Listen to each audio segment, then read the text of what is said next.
Ready? Please give it to her. So feel free, share with us the experience this morning, the discussions we had.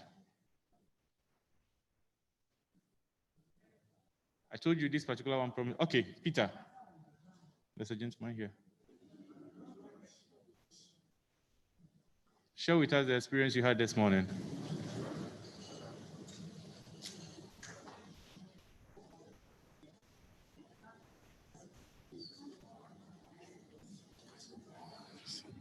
George.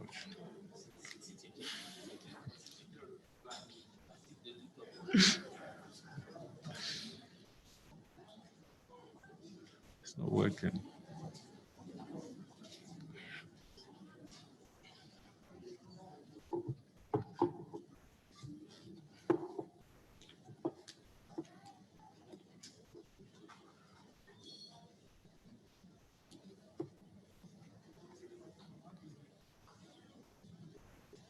Mama.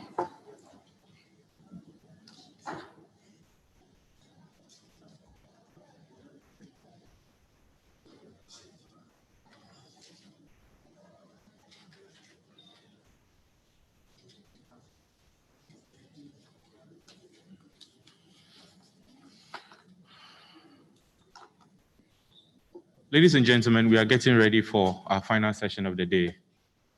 And I bet that all those who have been with us from Wednesday to today have had a wonderful experience listening to insights and getting understanding from the various stakeholders who are contributing to our discourse in this particular National Youth Authority organized International Youth Day celebration. Our final dialogue for the day is going to talk about elections and youth participation. And obviously, you cannot discuss it without bringing on board the relevant stakeholders who are to contribute to this our discussion. We have in our midst some wonderful personalities. We have the boss of the NCCE. We equally have the Minister of Information and MP for Ofansi Ayerbi, Honorable Kojo Oppong Nkrumah. We also have in our midst Honorable Samuel Nate George, MP for Ningo Pram Pram. We also have a representative from the police headquarters, ASP Simon Tenku. Our moderator for the day is going to be Chief Examiner, Mr. Bernard Avile. We shall equally have Mr. Brighter Pia of Child Rights International, Mr. Sidi Alidu, a lecturer. We shall have Mr. Richard Osei-Bonzo, an assembly member, and then a youth touch by a lady, Seidu Aisha of Youth Parliament. And I can assure you that this particular engagement is going to be an exciting encounter. So please, let's get ready. I shall call on the director of NCCE to join us for a statement. Please welcome her with a round of applause. You can do better.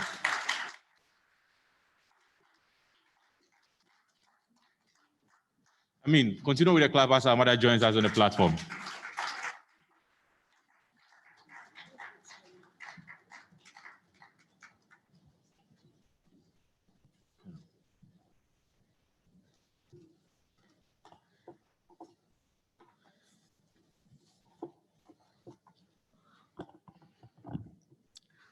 Honorable Ministers,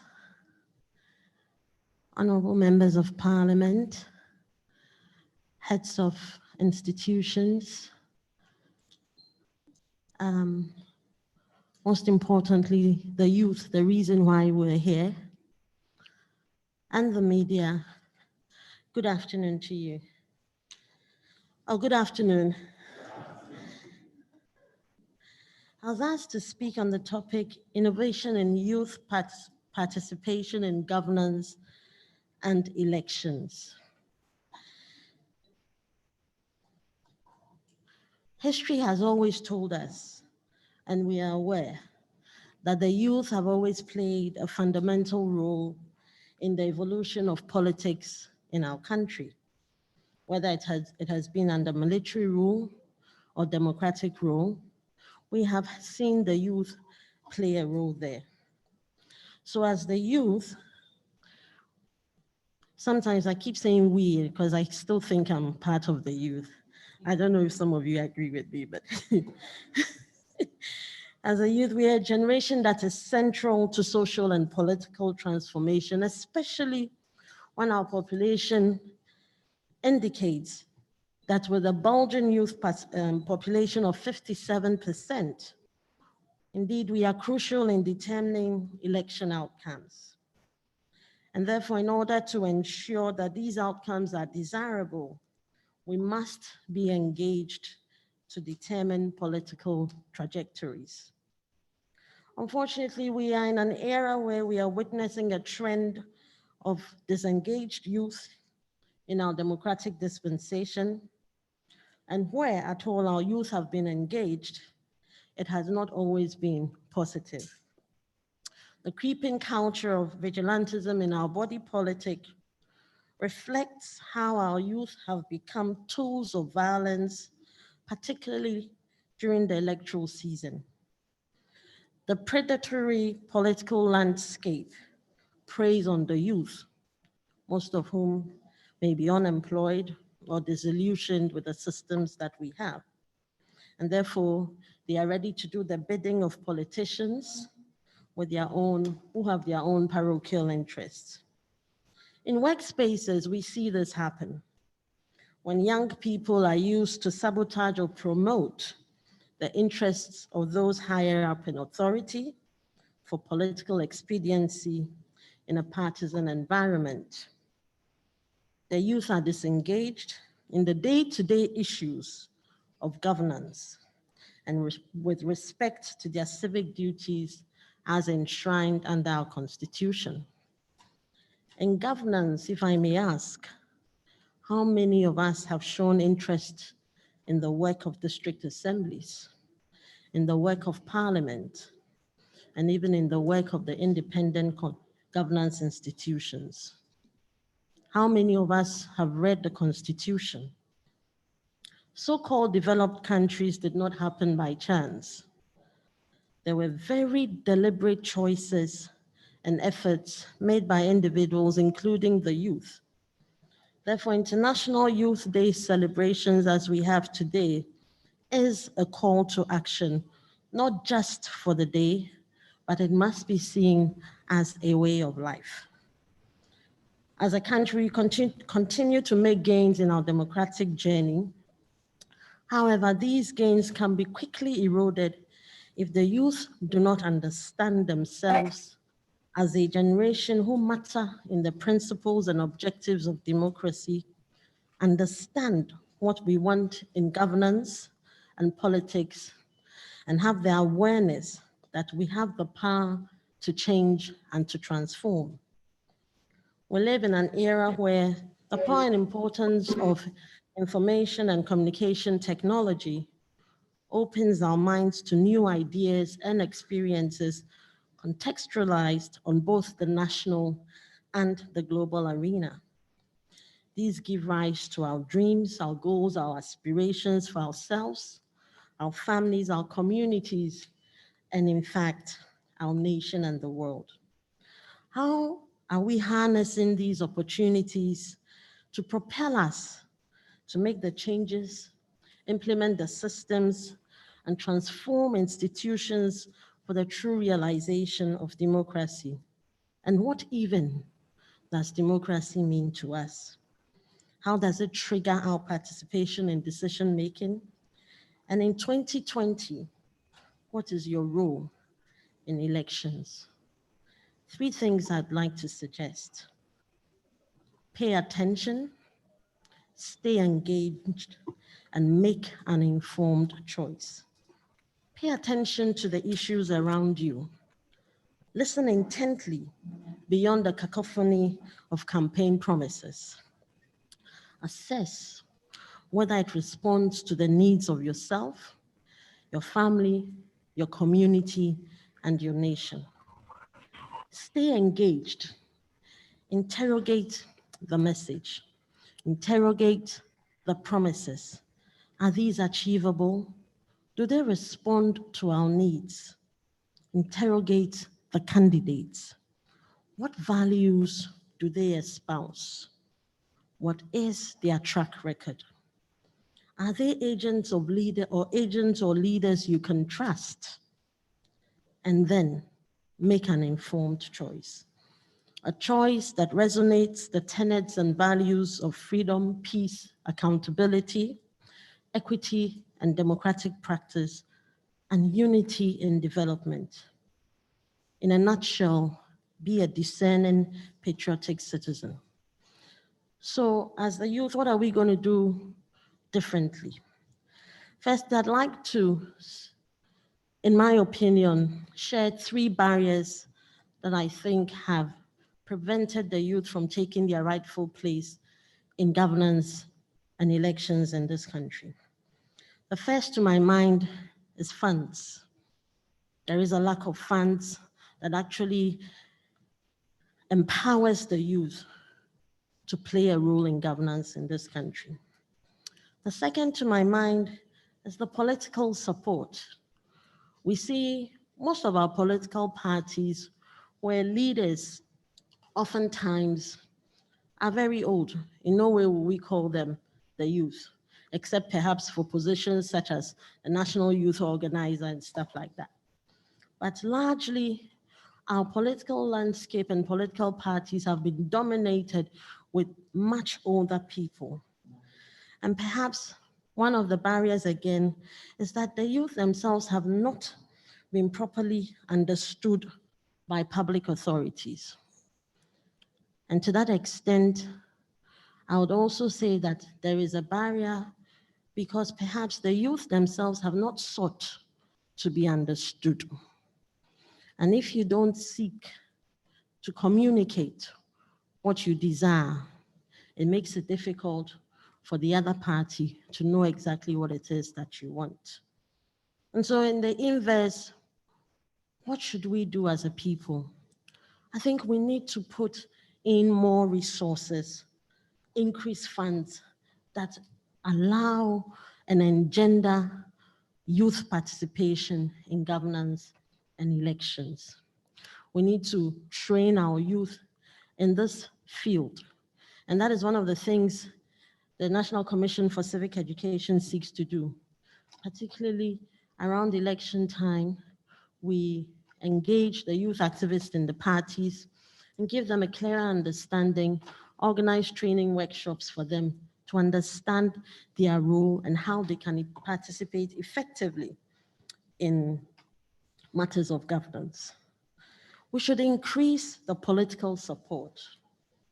Increase the political support irrespective of whichever party is in power. Political parties must begin to show in their manifestos very clearly what it is that they have for the youth in ensuring that the youth can be fully engaged, can realize their potential, and begin to be the drivers of the future of this nation. And for the youth, they must endeavor to be understood.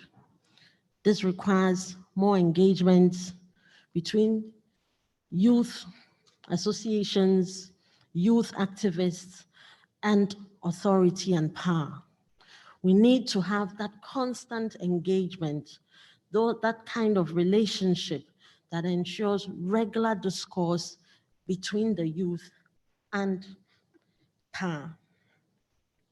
What are some of the enablers that as youth we must look to implementing? Youth councils at the district level, at the regional level. I know we have student representative councils in the universities, but outside the universities, what happens? Outside the educational facilities, what happens? Can we have community youth councils with clear mandates on what role they can play, how they can continue to have a discourse on elections and particularly governance in this country? One other enabler to my mind is co-management and co-production. Would like to see more youth involved in the management of resources, in the management of institutions so that they are understood, they understand the issues, and talk from an informed point. Participation by the youth must be deliberate. So young people must participate with clear intent and with purpose, not follow a chorus, not follow a bandwagon, but understand that they must participate from a point of having been informed. Today, ICT is big.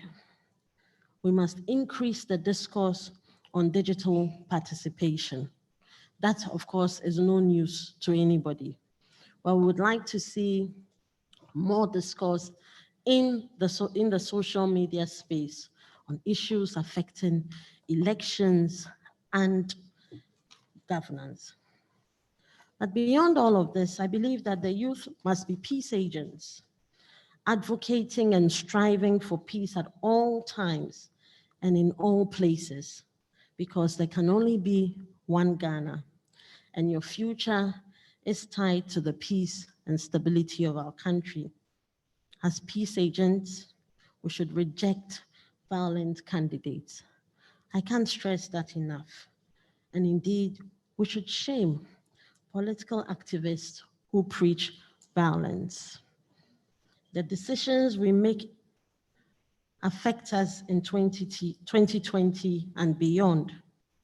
Our Constitution states that the sovereignty resides in the people. And if we are 57% and counting, sovereignty indeed resides in the youth.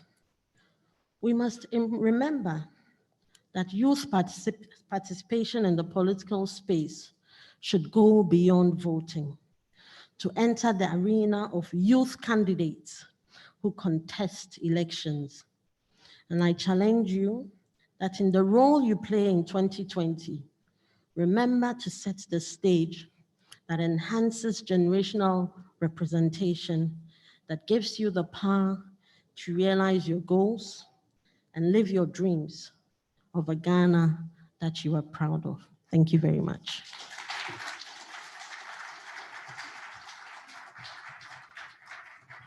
Clap for madam. Clap for our mother. Clap for our mother. While she takes her seat, we shall call upon ASP Simon Tenku of the Ghana Police Service to also give us a brief statement. We can't talk election without talking security. Please, sir, you're welcome.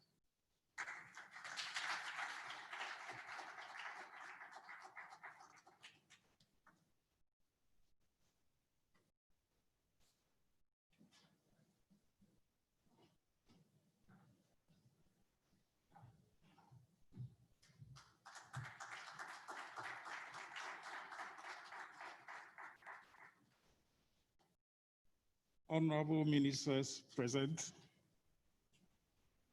members of parliament,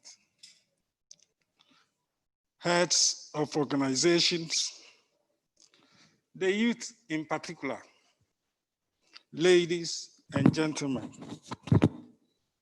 Let me take this opportunity to mention that the IGP brings his greetings to you all. For police, I will be very brief. And as the moderator mentioned, I will dwell on the security. Let me say that constitutionally, we are mandated to take care of internal security, even though sometimes with the support of our sister security agencies. Particularly in connection with elections, we all know elections sometimes bring security problems. All over the world, especially in Africa, most of the disturbances that has resulted in civil wars can be linked to elections. That is why the police administration is not leaving any stone unturned and has started doing positive things to make sure we sustain the peace we've been enjoying since 1992. If we can recall, early this year, there have been a lot of stakeholder engagements by the police administration, including party reps, youth organizations.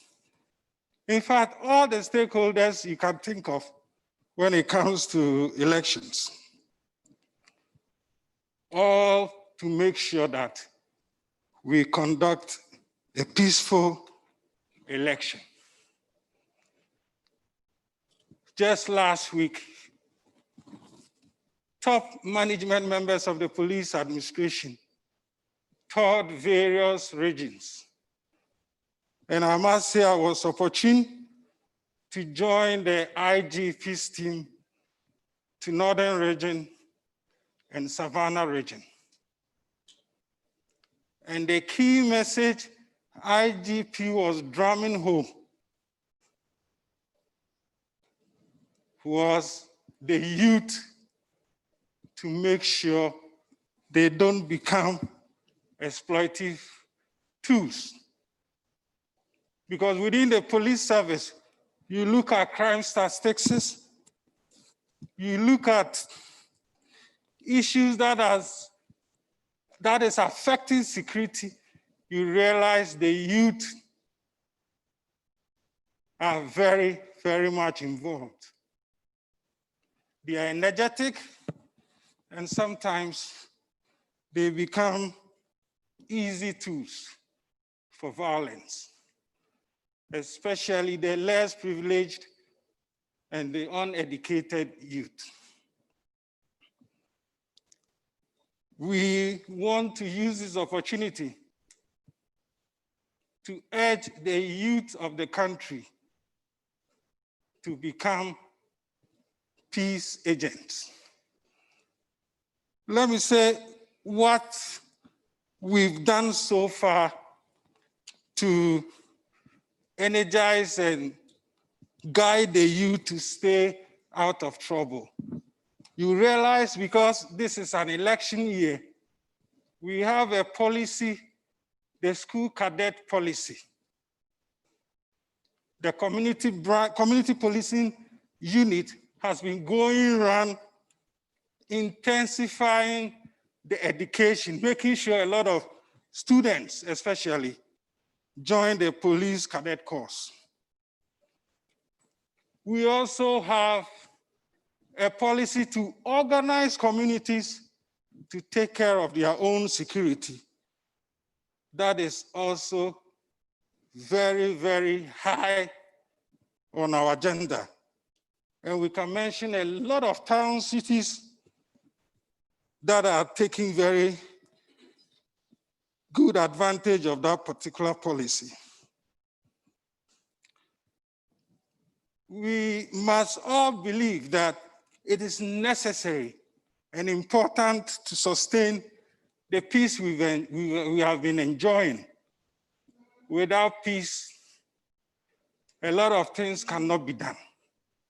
Sometimes, some of us who have had the opportunity to go for UN missions, what we see, we never want to wish that on Ghana. We never. And I pray that all of us, both the youth and the elderly, will remember that peace is almost everything.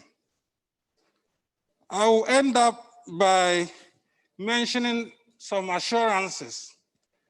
The police administration has vowed to be as neutral as possible. The police administration will do everything possible to make sure laws are properly enforced. the police administration is reassuring Ghanaians that collectively we can make this our nation peaceful so that the youth will inherit a peaceful nation. Thank you very much.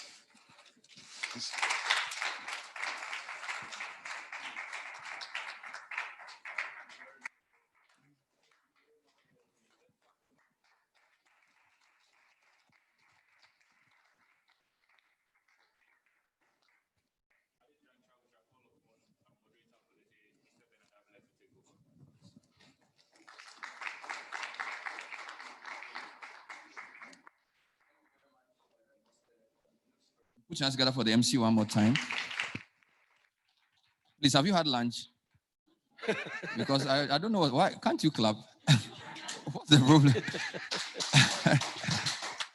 Are we happy to be here? This is the last program, and we've brought a very strong panel together. Please show them that you appreciate their coming, okay? Let me also welcome our friends on Zoom. Can you show me the Zoom screen? Give us a wave from all over the country. I think we have all the 16 regions on Zoom. Are they there today too? Or they are angry? They are still there. Okay, show me the Zoom, guys. Give us a wave. Where are you guys? Hey, cameraman, I want to see the people on Zoom so we'll know that it's a national conversation. Fantastic. So please make some noise from wherever you are, all across the country. Put on your mics and say something so we know.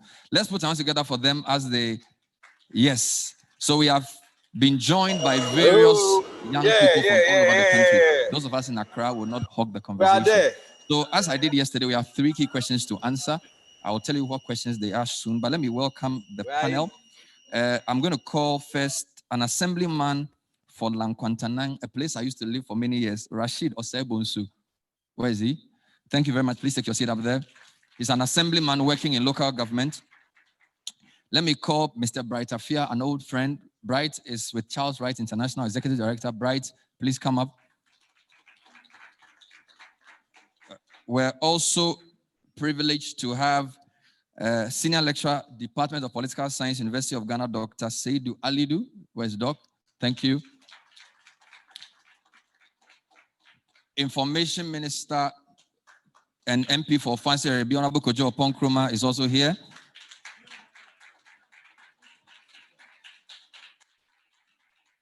We have a member of the Youth Parliament in Ghana, Seydou Aisha. Please come up, madam. You'll be here. And then last but not least, we have the MP for Ningo Pram, Honorable Samonate George. Samuel, please join me here. Fantastic. I hope everybody here is a youth, because in this days you can't tell. Bright, you've been in this business for long. Are we using the 35 definition or the 40? Because if you use some Bright, Rashid, are you a youth? I'm youth. Dr. Seydou, you look young, brilliant. So the plan is to, because we have 6, we're going to have a 6-way conversation. I'm going to, question 1, I will let Bright and then Assemblyman and then Dr. Seydou, and then Seydou answer question 1. Then question 2 will be for all of us. And then question 3, everybody, but I'll focus on the members of parliament. Please, does that make sense? Fantastic. So what is question 1? NCC boss has given us a very nice overview of the involvement of youth in politics, but I still feel my panelists need to tell me what is their own view about how involved are young people in politics and governance. The two go together. We shouldn't just take politics as one. Politics and governance. So Dr. Seydou, Bright, Assemblyman, and Seydou. So there are 2 Seydous. You'll talk about that. Then the second one is where we are coming to the innovation question. So we're asking, how seriously has COVID affected our involvement? Okay, so if you're a young person and you can't go for a program and you don't have data, how will that affect you? So that question everybody will answer it. How do we think the COVID-19 pandemic has affected our involvement, if it has at all? And then the final point will be more for the MP and probably the MPs and probably the Assemblyman. What innovative ways are you using to engage young people to participate in both politics and governance? Please, does this make sense? Fantastic. When we are done, we'll take some comments and contributions from the floor. and also join our people on Zoom. Now, if at any point, NCC boss or Simon Tenko, you feel there's something you want to do, point of information, point of whatever, just point at me. I'll let you do it. Fantastic. Now, let me start with Dr. Seidu, Dr. Alidu, because you are the police science lecturer. Give us a 2-second overview. Young people in politics, have we always had them involved in politics and governance, or is this a new phenomenon? What are your thoughts, Doc? Okay, thank you so much for the opportunity. I think the politics in governance and the role of the youth has been as old as humanity. The youth have always had the power to mobilize, to agitate, and to channel grievances that they face specifically as an age category, and broadly for every other person in the political system, to duty bearers and seek response for same. Now, if we are talking about participation, participation is related to power, and access to power and our ability to use that power in a very beneficial way. If you read the work of Einstein, she talks about the ladder of participation. Participation is not just linear, kind of. It involves stages. And these stages, about 16 stages, broadly divided into 3. The first is what she calls non-participation. So I inform you about what I'm going to do. Whatever you think about it is none of my business. I try to manipulate you to support what I want to do. If you do not accept that, I find a way to bring you on board. All these categories are non-participation. Telling me what you want to do doesn't allow me to participate in what you are going to do. Moving from the level of non-participation is the level of tokenism. So what we do is that we consult. I tell you, this is what we are going to do. Regardless of what you say about what we are going to do, we go ahead and do it. So it's a variety of showing the youth, like, it's just like excuse me, I don't want to use that example, showing the youth toffee and say, do this and get the toffee, and then they do it and then give it to them. So it's a kind of pretending that they are involved in the decision-making process, when in actual fact, they are not. The last bit is what we call control, is the ownership. The ability of the youth not only to be involved or to be neglected, but to be assigned that element of power to be able to own the policy-making process and control it in a way that is beneficial to their age category, but to the Ghanaian population at large. So when we are looking at the level of participation, historically from youth groups, it has moved gradually from one element of this ladder, aspiring to go to the highest. Okay. In some countries, there have been a little bit of support from government and other civic bodies to graduate youth groups from one particular rank to the other. Okay. In other jurisdictions, there have been serious opposition, intimidation, and to some extent, resistance to the ability of the youth to move to one particular scale to the other.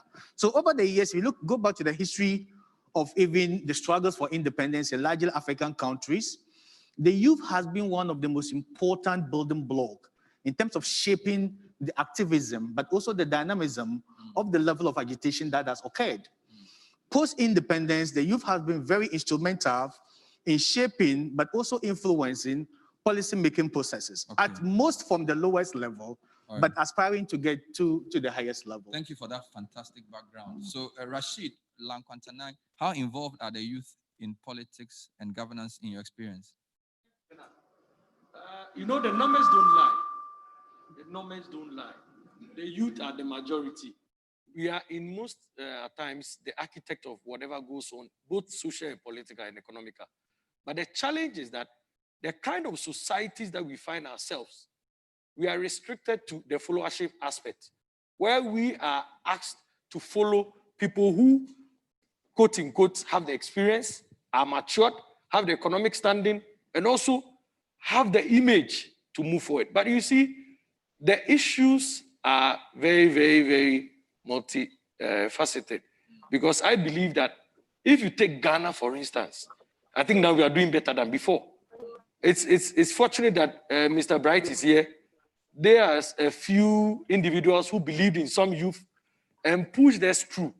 And in our own small ways, in our various communities, you are aware, we have pushed certain interests to the latter. So I believe that now things are changing, but we should understand that we should invest in the youth. Without proper strategic investment in the youth, the output is what? So let us be honest with ourselves. We are doing well, but we can do better. And also maybe the elderly are afraid that with the zeal, with the energies, we might overtake them or overrun them. Wow. That is the reality on the ground. Thank you so much. I think he deserves a round of applause. I like that. Great one. Bright, you are dealing with children, but I think you qualify to talk about youth. I think there are two distinctions. We don't want children in politics, do we? Or do we? Not at all. Does the law allow them to do politics? No, not active politics, but at least they can learn the rudiment of. So what are your thoughts? Young people in politics, how well are we doing? Well, for me, I will look at it purely from the youth angle, but not in terms of the space, because Doc talked about it, and then also the assemblyman spoke about the followership. So we have created an atmosphere where we think that when we say young people should participate, first, somebody must provide the space for them. And then also, some also feel that somebody must be there to recruit them into the political space. But I feel that if you'd want young people to be involved in political issues, then first of all, I think that the youth themselves must position themselves very well. They have to be of relevance. Otherwise, they would always be recruited. The followership concept will still be there. We will still be fighting behind the door that they should allow us in, which nobody would do, because even if they will allow you in, they want you to become a follower rather than occupying certain space. So I feel that the relevance of young people is very, very important. Because, for instance, if Honorable Kojo will not be able to contribute a lot into politics, I don't think that where he occupies, that position will be given to him. You have to make yourself relevant. If Honorable Sam George is MP for Ningo Pampram, and you know the battle that he went through to become an MP. So if he decides that he just wants to be handed to him on a silver platter, it wouldn't be possible. Sly, I always call him Sly, but the National Youth Authority, anytime I sit down with him and talk about young people issues, you see the desire. And I was even telling Bernardo, look, the way you review what is the name of that book?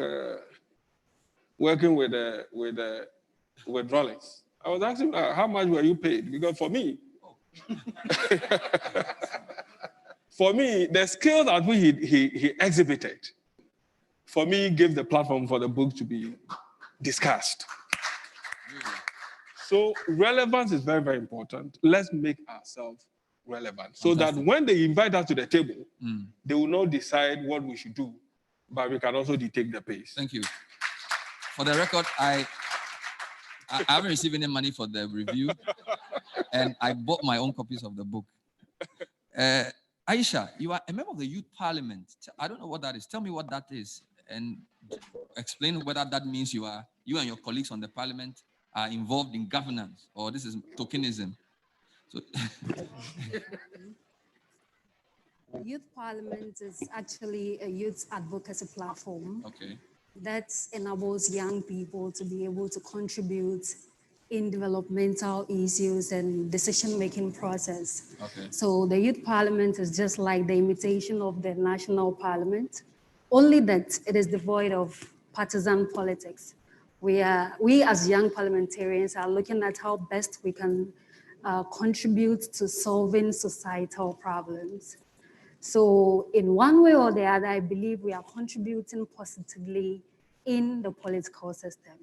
And I stand to say that youth I mean, we the young people are already involved in the political process.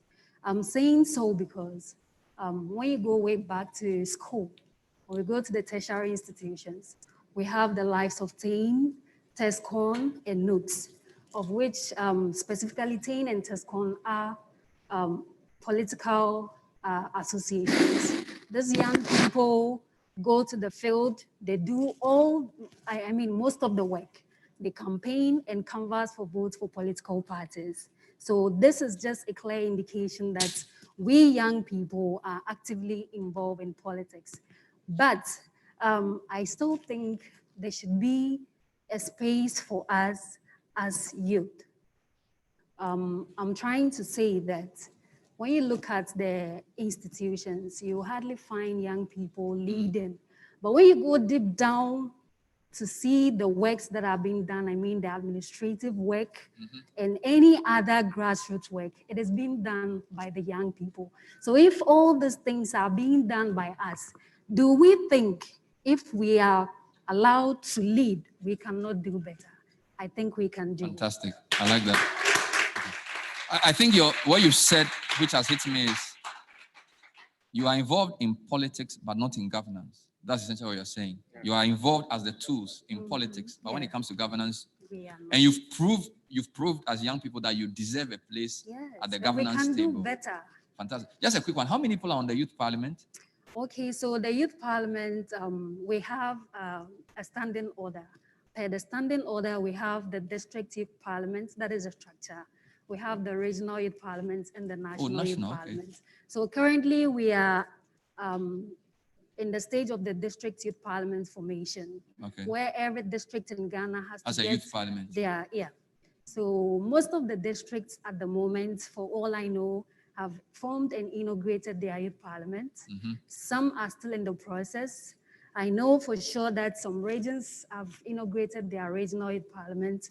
I think the northern region, for instance, they've inaugurated theirs. Wow. Yeah, so very soon, I believe would be able to get our regional youth parliament formed. And how do you get to be on the youth parliament? Sorry, I just want to know, so it will help us. How do you apply or something? Yes, so per the concept, the youth parliament is specifically for young people between the ages of 18 to 35.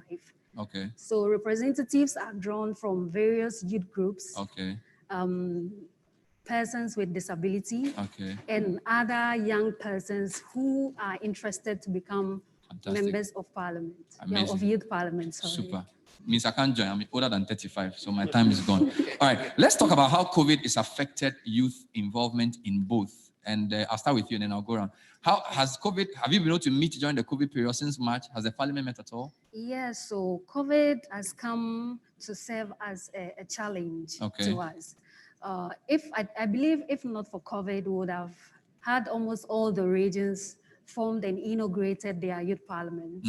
But because of the number that is involved, so to become a member of the regional youth parliament, you need to be part of the leadership of the district youth parliament. Okay. So automatically, if you are a leader of the district youth parliament, then you get to climb the ladder to be an automatic member of the regional youth parliament. And at that ground, it will be a fair play for everyone. You contest for any position that you want. The positions are just as it is at the national parliament, where we have the speaker, first deputy, second deputy, and everything. So since COVID, you haven't been able to have any of those meetings? Well, at the district level, some districts have been able to hold their sittings, but others, probably due to one or two challenges, not able to. Let me take comments on how COVID has affected. Thank you, Aisha. Fantastic submission. Samuel George, the second round of questions now. How has the COVID pandemic affected the involvement of young people in governance and politics, in your view? Well, thank you so much for the opportunity. I believe that young people, even before the emergence of COVID, form the bracket of most vulnerable people when it comes to education, employment, and all the other sectors of the economy. COVID has impacted the young people the most because most young people between the ages of 18 and 35 make up what you call the gig economy, where they basically do jobs as and when a gig comes. Oh, Charlie, there's a job here. There is a recruitment at the factory here. Most of these factories, in fact, the gig economy has collapsed during the COVID period. And so most young people have been negatively impacted. And this has left them more vulnerable and in more penury than they regularly are supposed to be. For those young people who, when you speak about youth, the effect of COVID on youth and governance, it then means that already this is restricted to a smaller section of the youth who find themselves in governance. Now, if you're a young person and you find yourself in governance, and I'll use myself as an example, you have to be at the forefront of all the sensitization drives that happened during COVID in your space within governance. Kojo Opon Nkrumah, I met him during the height of the COVID, and I said to him, man, you look drained, because he basically literally had to sit through every single government COVID meeting and do a briefing post that. Yes. An older person may not have been able to keep up with the pressure that period brought. And because even for a young man, you could see how drained he looked. And so clearly, so if he wasn't young, he may have had COVID and even died and left. It's because of his youth that he was able to do the work. Well, on the lighter side, when the health minister, who also sat through a lot of those meetings, who is an older person, tried to keep up with Kojo, you saw what happened. So clearly, young people have actually, I mean, COVID has presented as a double-edged sword. We've been faced with a lot of challenges, those in governance having to show leadership even beyond our years. But in the same vein, he's also opened up a new paradigm to show that young people are capable of holding the fort when given the opportunity. But then Bright said something which is key, which young people must bear in mind. It's a question of relevance. It's what do you bring to the table? Because who you know or what connections you have can get you through the door. But what keeps you in that room is what you know. And so if young people have not prepared themselves for the opportunity to take advantage of the opportunities that will present themselves, when the opportunity presents itself, your father could be the president, he'll put you there, but you'll fail. So ultimately, it's about us as young people preparing ourselves. I see my presiding member for my district assembly. He's a young man. Yeah, I mean, they're way older people than him, but he's the presiding member for the assembly. And he's worked closely with my DC. He's equally quite young. Are you also under 40? We just want to be sure you are a part of us or you're a part of them. Are you a youth? You're under 40? Yes. Okay. So young people are doing great things. I can speak very well for my district, my DC, my presiding member, myself as MP. We're all under 40. Wow. And we've held, I believe we've done quite well. We actually host the biggest isolation center in the country, apart from the Pentecost International Worship Center, the Ghana Soccer Center. Okay. And that has all come under the leadership that has been shown by young people in supporting the fight against COVID. But it simply is based on what we have brought to the table. Wow. If you don't bring anything to the table, even when you're put at the table and you're shown the cutlery and the dishes, you don't know what is starter, what is appetizer, what is main meal, and what is dessert. You start eating your dessert as your main meal. Amazing. Fantastic. Look, I think you deserve a round of applause. Fantastic presentation. I've written something down. I think you should write it down. It says, who you know gets you into the door, what you know keeps you in the room. That was so profound. Who you know gets you into the door, what you know keeps you in the room. Write it somewhere. It's fantastic. Honorable Minister, wow. What are your comments? The whole idea of young people involvement in politics within this COVID era. Bernard, thank you. And thanks to the NYA for the opportunity. The perspectives being shared are pretty interesting, and I'm making notes myself. I think very simply put, COVID has brought mixed opportunities and challenges, or a mixture of opportunities and challenges to young people. The impact has been mostly negative from the economic point of view, but specifically to the political and governance space. I mean, if about 57% of the population are young people, and the entire governance exercise has slowed down, you know, the implication will be that we've had a negative impact there. But on the flip side, you notice that a lot of things are moving into the virtual space or online.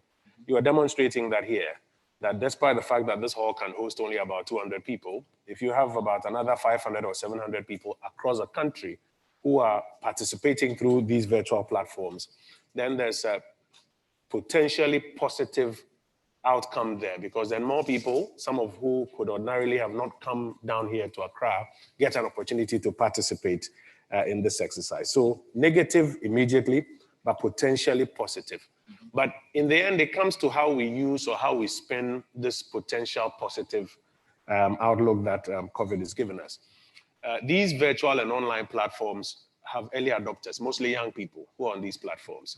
At the Ministry of Information, for example, one of the things we did was to set up we had already done that, our digital department, that then went very heavy on social to help us in all of this COVID education. And if you mind the data of who is engaging online, again, mostly about 18 to 35-year-olds. The challenge is now what we use it for. If we are on all of these platforms that are now giving us potentially positive access, but we are trolling, having fun, joking, having a competition of who can have the funniest clapback, then the space for us to potentially impact the governance agenda, though has been created, we are now missing it. Okay. And I think though COVID has opened a window to us, what we need to do is now up the conversation a little bit and use it as an opportunity to focus on issues that matter to young people, the potential solutions that young people want to see, the kind of challenges that we are facing in various areas, and what we would like to see done about it. So simply put, temporarily negative, potentially positive, but it comes down to what we use it for. Wow. And if we up the game there, somehow we'll make more impact. I hope you guys remember yesterday, Nanaba and the team, they said exactly the same thing, that it's not just being online, it's what you use the platform for. Honorable has reiterated that. I think you guys should remember this, and those of you watching online as well. It's not just being present, it's using the engagement for positive outcome, which is what he's saying as well. Thank you for that. Let me ask a few other panelists their views on COVID. So Rashid, Lanquantanine, in the main parliament, they were meeting with masks. Have you guys been able to do anything at all during the COVID period since March as an assembly? Yeah, Bernard, we have been impacted the most. Why? Because we are at the local level. Our IGF, the internally generated funds, are from the markets, the informal sector. So we, almost every budget that I have sat down to review as the Finance and Administration Subcommittee Chairman, I realized that the figures are dropping. And in the informal sector, when the figures are dropping, it means the dependency ratio is increasing. And it is worrying because the youth themselves, most of them are not employed. A few of them who are in the employment sector are home. So you ask yourself, what are they going to do to look after themselves and their siblings? Now, the most difficult aspect is the youth who are assembly members, who are unit committee. Most of the communities depend on them. And the unfortunate thing is that there are stimulus packages going around, but that of the assembly, we are re-strategizing, because if we don't do that, our system is slightly different from central government. So we are hoping and planning ahead that, let's say, some sectors within our control, we will help them also stable. Because if you don't do that, it means at the long run, your property rates are going down. Your BOPs are going down. And without the monies, we can't do any meaningful development. But more importantly, what we have realized is that the community ingenuity, the innovation, the creativity of the youth is at the ascendancy. How? We are on various community platforms, and people are telling you that, oh, I can deliver this for you. I can cook this for you. I can present this to you. But before, we did not see people doing that. And we are encouraging them. We are sharing most of their products online so that other people within the community will benefit. That is how we are energizing the local economy. Wow. And I think we should be encouraged. Almost every assembly should look within itself and identify potentials and push them. We have a website. Anything that is done in Medina, we advertise it so that the ordinary young people can make something out of it. Fantastic. Wow. Let me ask a question. How many of you here know the name of your presiding member of your assembly? Oh, just to be sure. So that's like maybe 20%. How many of you here have ever attended a meeting in your assembly as an observer? Numbers are a bit more. I'm asking because a lot of people think to get into politics, you have to become Samuel George or Kojo or Fonkroma. You can't start like that, because Samuel started working in some office and then later on became MP. He worked many years, Kojo the same. The way to go is Rashid's way and also your presiding member's way. A lot of us, because we only highlight the Kojos and the, what's your name? Samuel Georges. No, it's an important point I'm making. We think that to get into politics, you must just do something and just become MP. Actually, no. The right way is to go through the local, because that's how you learn. He's talking about budget. He's talking about innovation. Now, if he can do this, one day he may become an MCE. Then if he wants to run for MP for Medina, it's easier. So I really want you guys to get involved. Promise me that by the end of the year, you'll go for at least 2 assembly meetings. Ask a question. Get the phone number of your presiding member. When they put out an advert about what we are doing, we are building some new community center and we want people's views. Write a letter. Guys, are we following? Because we have this wrong idea that you can move from TESCON to minister. That happens to just like 2%, half of them. Nobody does that. Only a few people get that. All right. Dr. Saidu, I hope what I'm saying is theoretically sound. Okay. So please embellish it a bit and tell me more about how youth have been affected by COVID, because you are the you are the academic here. Thank you again. If you look at the whole concept of participation, even pre-COVID, it's a kind of push and a pull. Those who favor the push argue that if we allow more participation in the decision-making process, it leads to representation. So the interests of the youth cannot be represented if they are not allowed to participate. So in broader political science terms, more participation actually leads to representation. The pull aspect says that if we allow more participation, we are going to overwhelm the political system, and it will be very difficult for the political system to cope. So even before COVID, there was an element of what? Push and pull with regards to our participation. But COVID has added more vulnerabilities to the ability of the youth to participate. And with your permission, I just talk about 3 vulnerabilities regarding elections, 3 vulnerabilities regarding what? Governance, and how the youth can exploit these vulnerabilities in terms of participation. Now, one, if you are looking at vulnerabilities to elections, COVID has actually created the propensity for governments in some countries to either cancel the conduct of elections, be it local level or national level, or to the level of what? Undermining the integrity of the elections that is so conducted.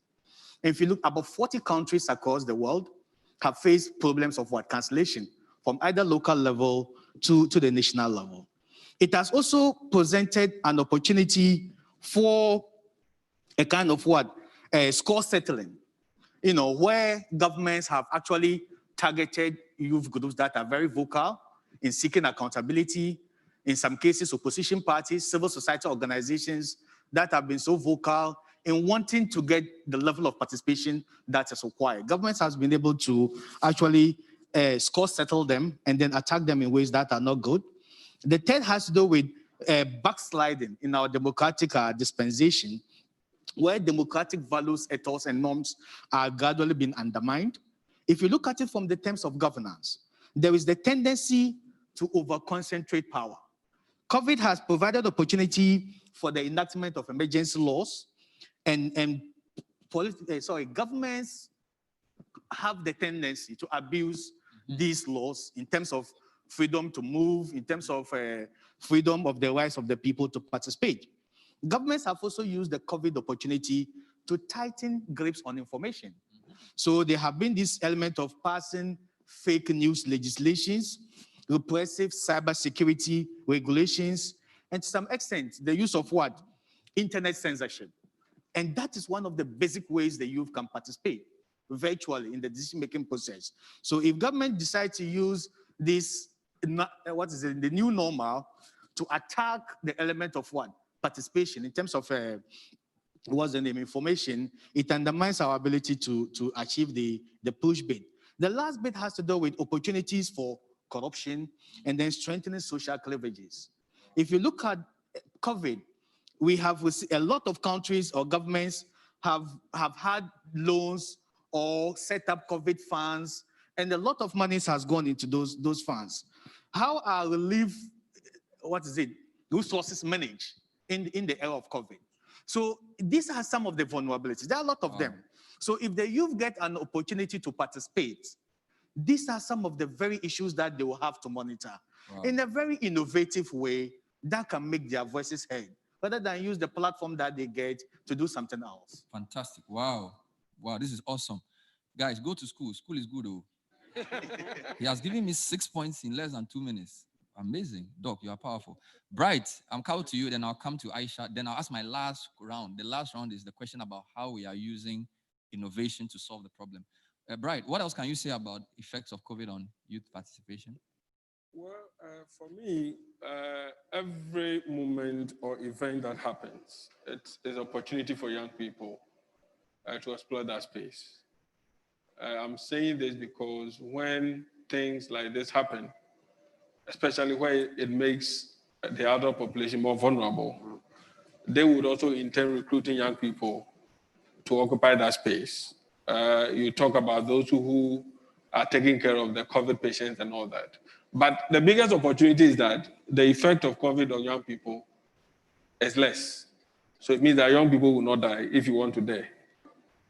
So that is the biggest opportunity that we need to explore. But Bernard, I've taken a look at, because of the subject that we are discussing, I've taken a look at young people engagement on digital platforms in relation to elections. And I thought that this is a very big space for young people to occupy. But I've realized that if you see how young people are contributing to politics and governance through digital platforms, it gives a reflection of what we've been talking about over the years, that young people do not see themselves as people who believe in themselves, but they feel that they must pursue people's agenda.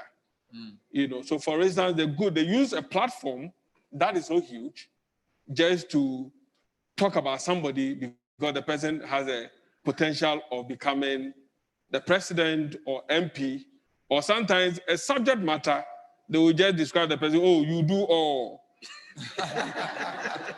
You know, where it's a space for you to make very substantial contribution for people to hear you, but they are there singing praises of people.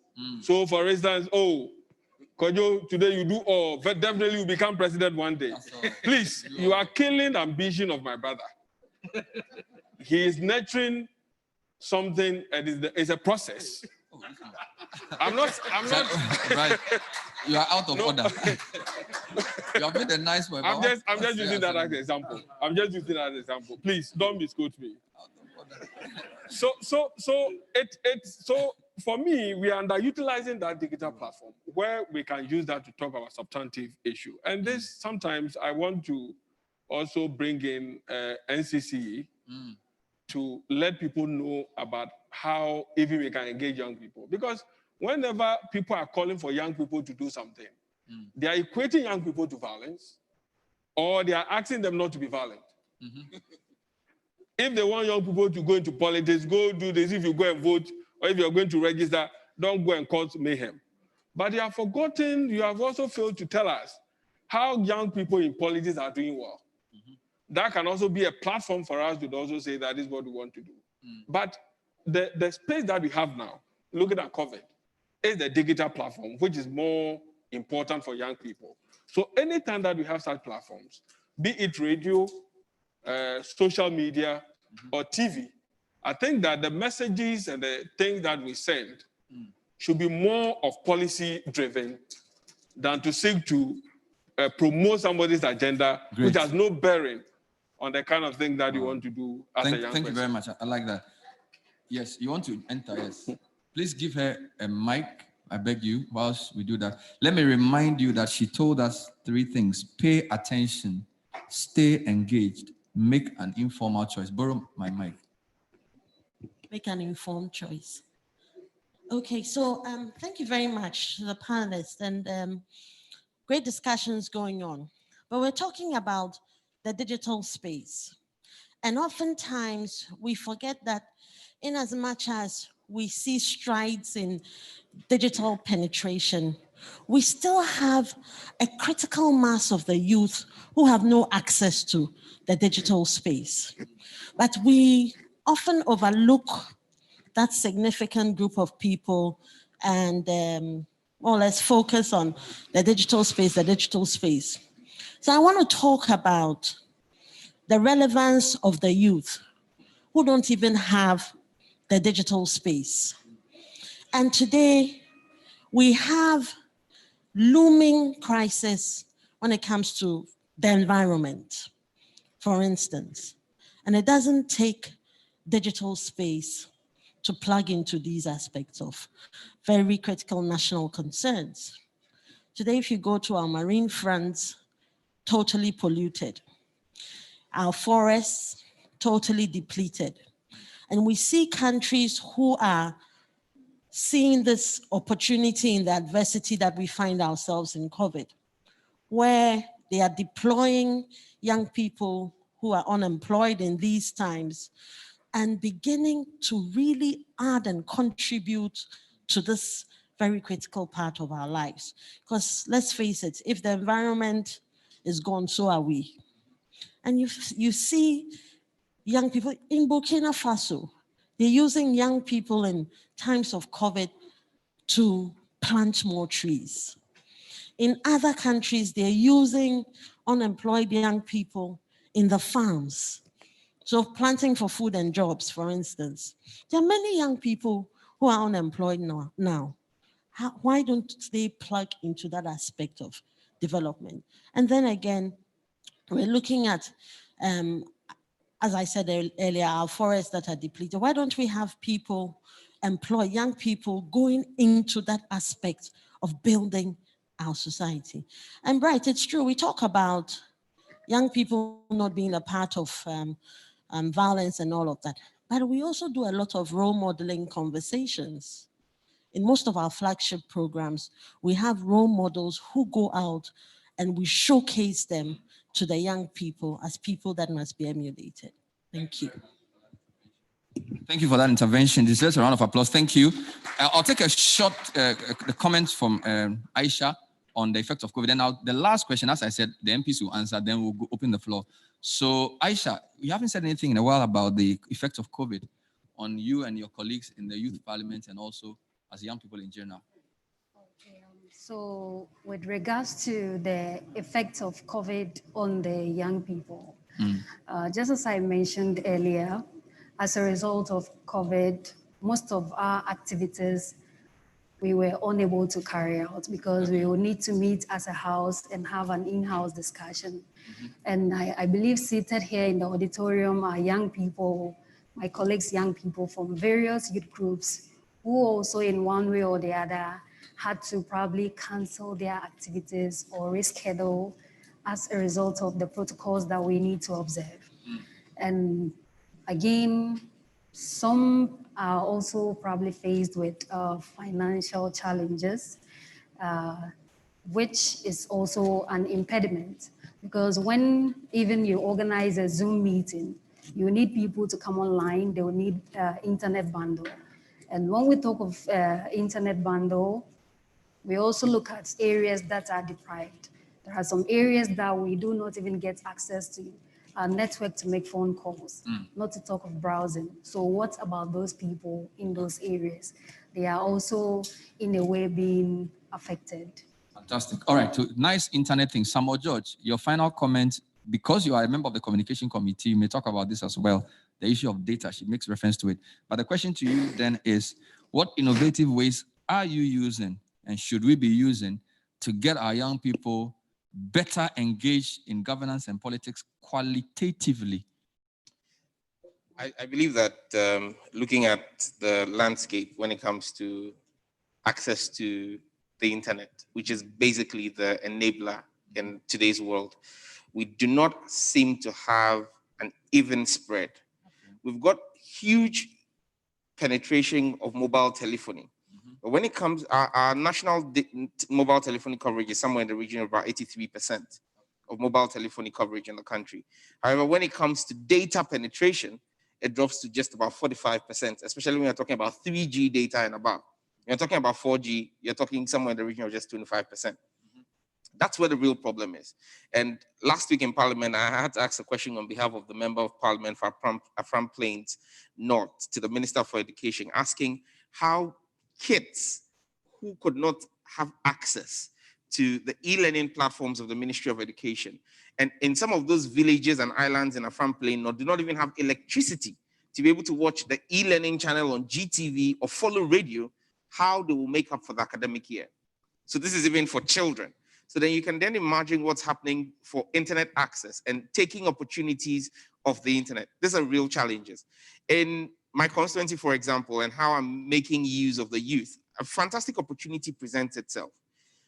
Previous campaigns would have been major rallies, massive gatherings. They were the candidate and senior political figures are the leads on those platforms. Young people will most likely not have had an opportunity to make an appearance. You have to decentralize the campaign now, most likely into electoral area basis, or even further below electoral area basis to a cluster of polling stations. If that's what's going to happen, you're now going to have a lot more footwork being done. Now, a lot more footwork is going to involve a lot more energy. So you realize that the campaign structure now is revolving around smaller units that are supposed to focus on specific designated electoral areas that are predominantly manned and led by younger people, because there's a lot more footwork. So this COVID election, which election 2020 is going to be, is a COVID election, is going to present a fantastic opportunity for young people to transition from being active in politics, which is what they've always been, to become active in governance, because then you're going to have a lot more young people who are going to be responsible for returning me to parliament. And in doing that, they begin to rise and take positions where during the next assembly elections, because of the activity in this general election, they have already sold themselves to become possible assemblymen or unit committee members, and then begin to rise through the political ranks. So what you realize is COVID is going to provide a perfect opportunity for young people. However, I am not going to put my campaign, and I don't think any politician will put their campaign just in the hands of any young person because it's got energy. It's going to be because I know that that person who is going to go into houses and speak in electoral areas where I may not get to is going to carry my message in the way and manner I want it to be transmitted, else that person would actually cost me votes. So then it comes back to the issue of what does that person bring to the table? Substance. So I have a team of 20, 50 young men in an area, but I'm going to look at 2 or 3 of them and make sure that they become the fulcrums around which my campaign will pivot. So as young people, it comes back to what you bring to the table and how prepared you are to take advantage of opportunities when they present themselves. Fantastic. Thank you. What about you, Honorable Minister? So in terms of young people in politics, I don't think the strategy differs from what Sam has been speaking about. So I'll quickly speak to young people in governance, which is the other side of the coin. And 3 quick things I would say. First of all, I think that as we move forward, following from what young people will do because of what this election brings, young people now have to have more frontline roles in governance. It's not enough for us to be youth organizers and youth this and youth that at the back end, but to have more substantive frontline roles, because we bring a different perspective to things. I happen to be the youngest in cabinet, and I like to believe that when I share perspective, it reflects the perspectives of the millions of young people across the country when the government is taking a decision. And I find that when you bring more young people to the table itself to participate in the decision making, not be behind and shout and agitate for us, it brings a different dimension. In my ministry, for example, like I mentioned, our digital department that we set up, everybody's under 35. Wow. Our government communications department, everybody's under 35. Nice. Our RTI secretariat, the man who runs it, Spencer, under 35 years. Wow. And these young people bring a lot of not just energy, but very interesting out-of-the-box perspectives. If you're above 35, who didn't you? Oh, no. We'll give you something else above 35, you retire the person. We'll give you something else to do. I mean, I'm a young person who's been given opportunity, and I believe that I have a responsibility to give, a lot more young people opportunity. So giving a lot of young people frontline roles, I think is necessary as we move forward. Secondly, also creating solution hubs out of young people. There are some challenges that if you have the same old 53-year-old men and women in the room trying to fix, they will never manage to fix it. I mean, take some of the things we play with today, a Bluetooth microphone and a Bluetooth camera, etc. Even for our age, Bernard, where we are under 40 but above 35, there are some of the new things that are coming up that we struggle to find our way around. And it is exactly the same paradigm when you're looking for solutions to some contemporary issues. So even if not everybody will get a seat at the frontline table, we need to have a lot more solution hubs from young people. If we have a lot of issues that we throw back to young people, that what do you think is the best way to have this fixed? The kind of solutions that they will evolve better reflect, the times than the same old people thinking solutions. And then finally, I find that young people provide better feedback loops. So in the governance process, it's not the same, or it shouldn't be the same as the stakeholder consultations of the same old NGOs and the same old think tanks that purport to know everything. But sometimes just sitting down with young people and asking, is this thing working? What do you make of it? We can shout the top line numbers that we have created this and created that and created that.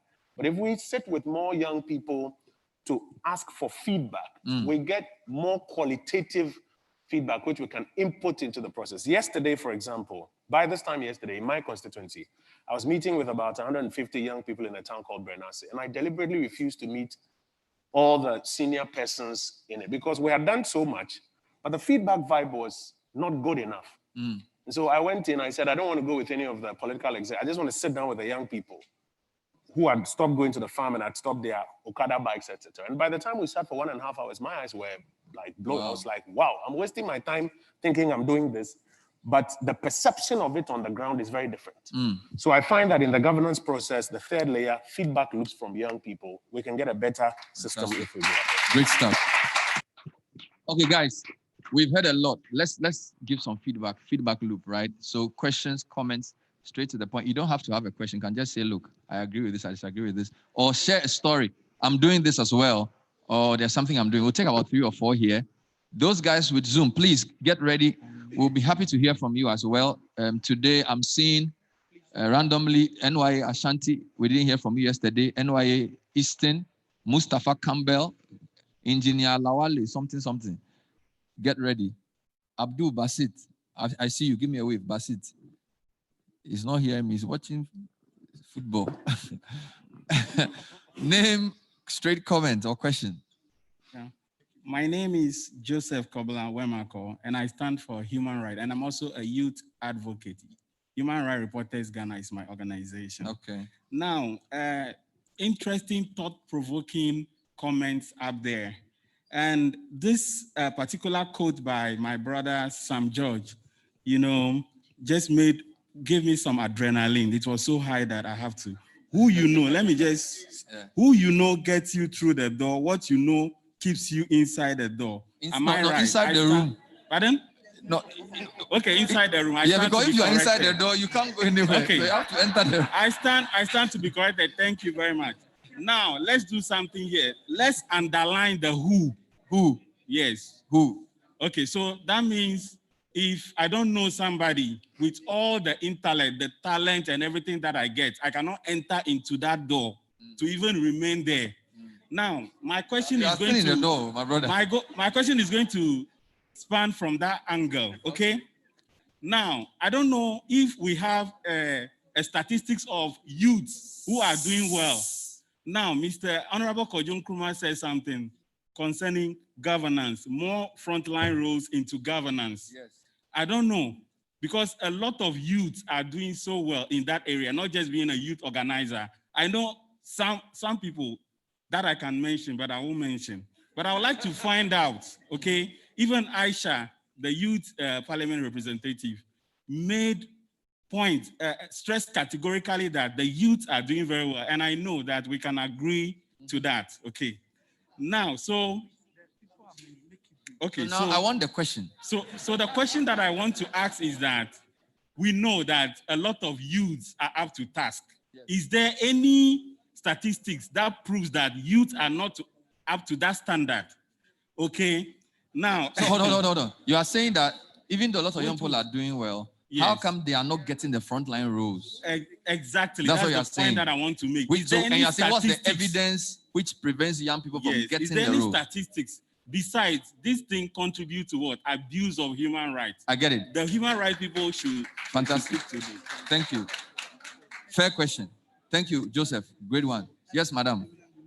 Okay, mine is not a question. Comment. I just want to appreciate the fact that these conversations have really been very interesting and Wow. inspiring. And to re-echo that, we are not just going to have these conversations and leave here and just go. But then we'll actually really take up the roles and everything that we've heard here, we've actually learned.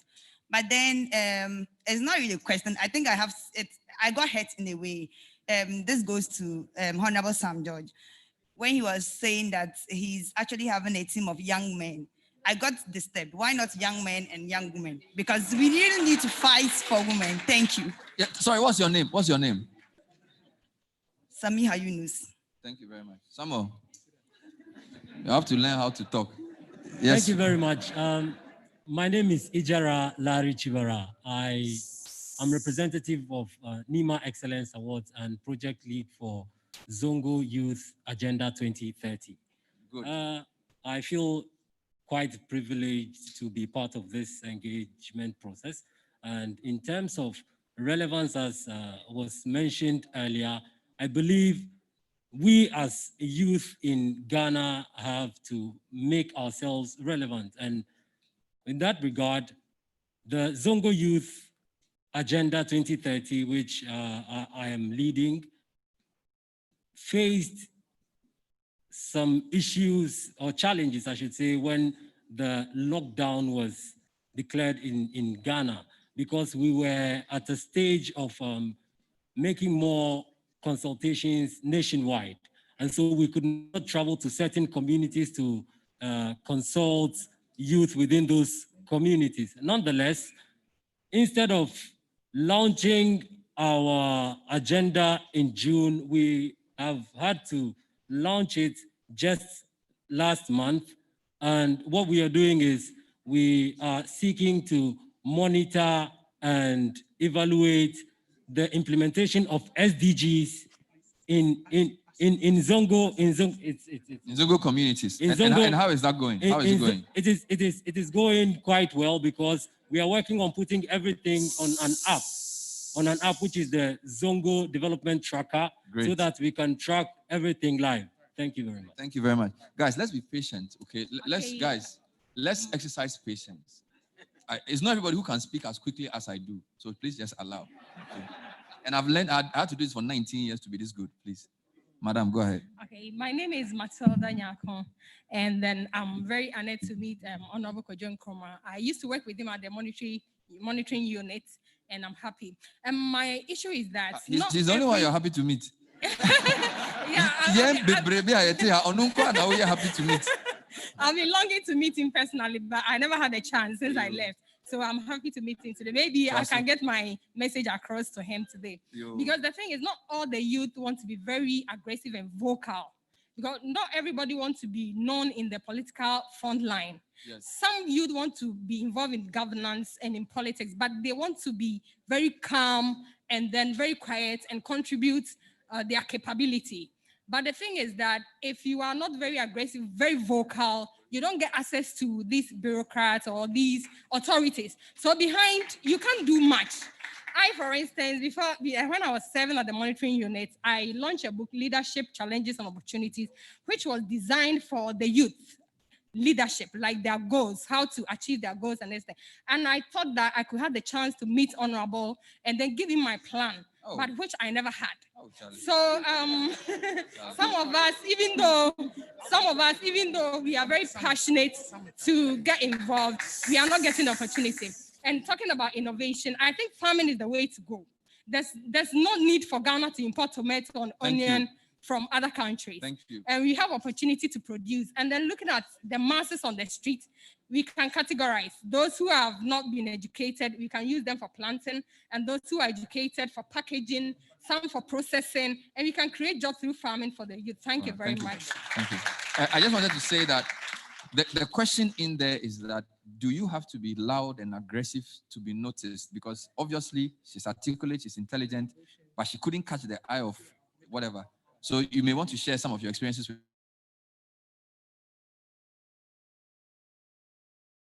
Joshua Ope is my name, General Secretary for the University Students Association of Ghana, Okay. and a member of the Kufuor Scholars Program, an initiative of the John A. Kufuor Foundation. Myself, by virtue of being part of the Kufuor Scholars Program, I've been privileged enough to have audience, have to meet most of the panelists. And Nice. so I really appreciate and admire the kind of confidence they've exuded today.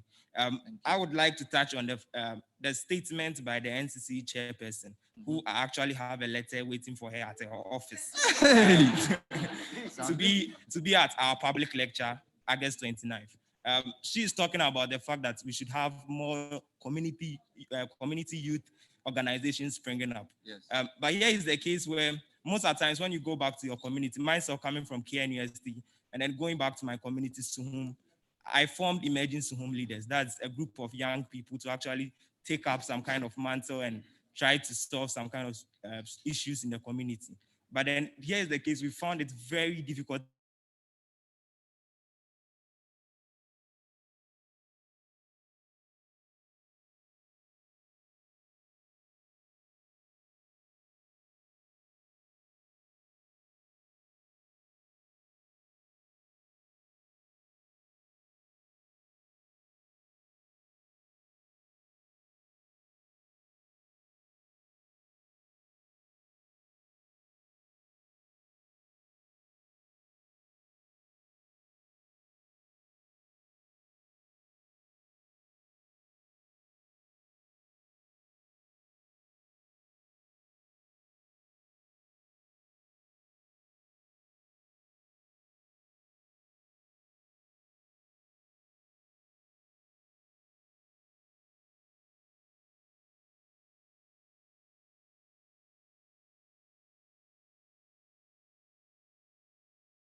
I hope you don't want to get him in trouble. Anyway, you go ahead. Okay, the final question I want to ask is about politics and governance. I sat down for many years and I realized that the major problem we have in the country is politics. Politics is killing governance in the country because there are a lot of international agreements, transactions, or national policies that are on board. But once they are being politicized, without thinking of how they are going to benefit the ordinary Ghanaian, they are brought down. So I'm asking this question to the MPs who are here today. How will you correct the politicization of policies and transactions to be able to foster development? Thank you, Bright. Thank you, Bright. Final two ladies.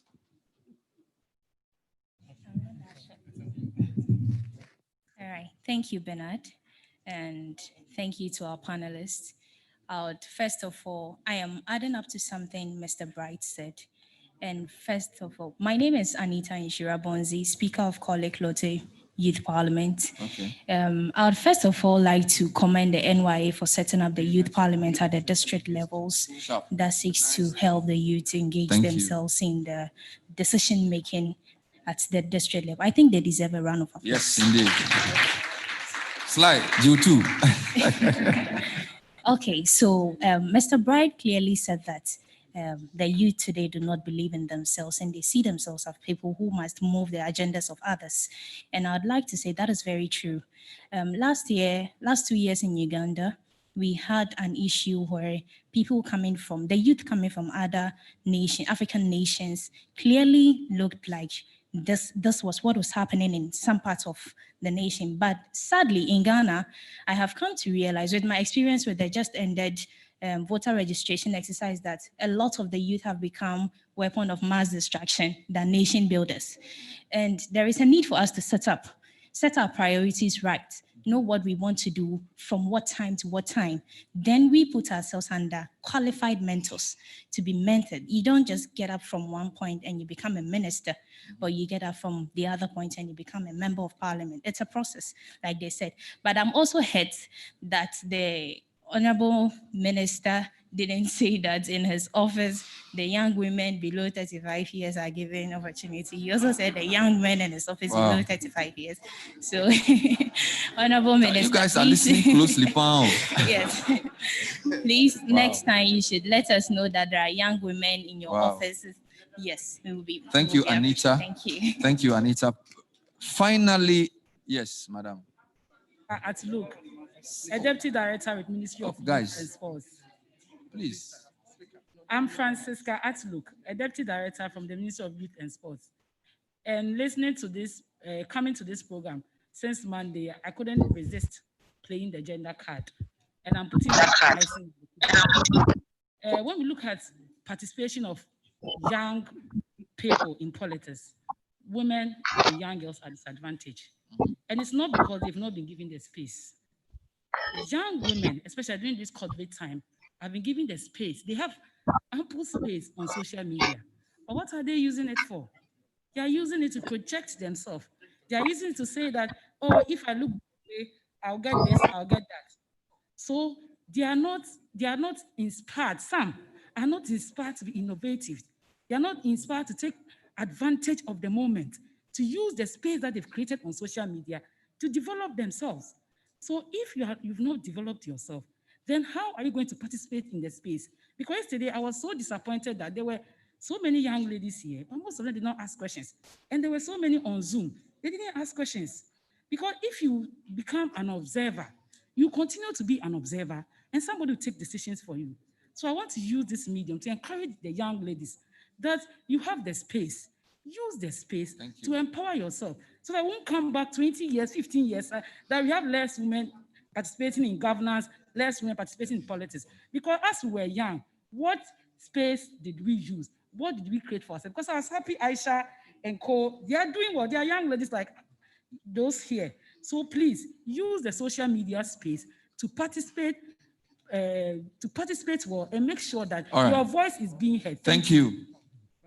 Thank you very much. I'll just take a couple of comments from Zoom. Guys, so I don't know how you're going to manage this today. Who wants to go? If you want to go, just give me a wave and I'll mention your name. Wave at me. Hello. Good afternoon. Today too. Wait, the questions are over. I want somebody from Zoom. So show me the Zoom screenshot. Yes, go ahead.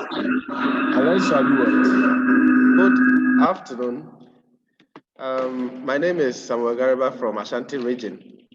Thank you. I must say that yesterday we actually asked the question. You said you didn't hear from us. We actually asked a question, just that because I didn't mention my region, you gave it to Central region. Okay. So my question or my suggestion for this whole thing is, we want to look at how all government initiatives that are supposed to benefit young people can be harmonized under one institution. And for me, that is the National Youth Authority. You realize that government has several initiatives being implemented by different institutions. So Forestry Commission has youth in afforestation, YEA also has its own, and then you realize that all the various ministries and agencies keep creating new initiatives that are supposed to alleviate the problems of young people. But sometimes it becomes difficult because when partners even want to engage, they find it difficult knowing the right place to engage for a specific purpose. So at the policy level, can we have harmonization of all the initiatives under the care of the National Youth Authority? Because the National Youth Authority has the mandate to oversee all activities that are geared towards developing young people. So I want to suggest this. Let's look at it at the policy level, so that National Youth Authority becomes the umbrella, body overseeing all these things and then coordinating it. Okay. Thank you. Thank you very much. Is there anybody else? Hello? Hello? Where is the screen? Yeah, hello. Okay. Anybody else? Hello? Yes. Yes, there's someone. My name is Kwesi Sapon. Go ahead. Hello? My name is Kwesi Sapon, and I represent a youth organization known as Altili Foundation. I have two important contributions to make. The first is something I want to suggest to the honorable members of parliament, that from our project called Civil Care, which is for young people aged 15 to 35 years, which is age 15 to 35, it shows a lot of good practices. One of the things is that is what we call it Youth Pledge. Youth Pledge is a specific action that a young and older person, an adult, will take to support youth action in his or her community. And in Parliament, they have experience. They must adopt this Youth Pledge that will require them to state specific actions they will do to support youth in their work, in their communities. For example, in award of contract, how many percentage go to young people? In this COVID-19, there are a lot of young people in our project who have developed sanitizers approved by FDA, who are doing masks approved by FDA.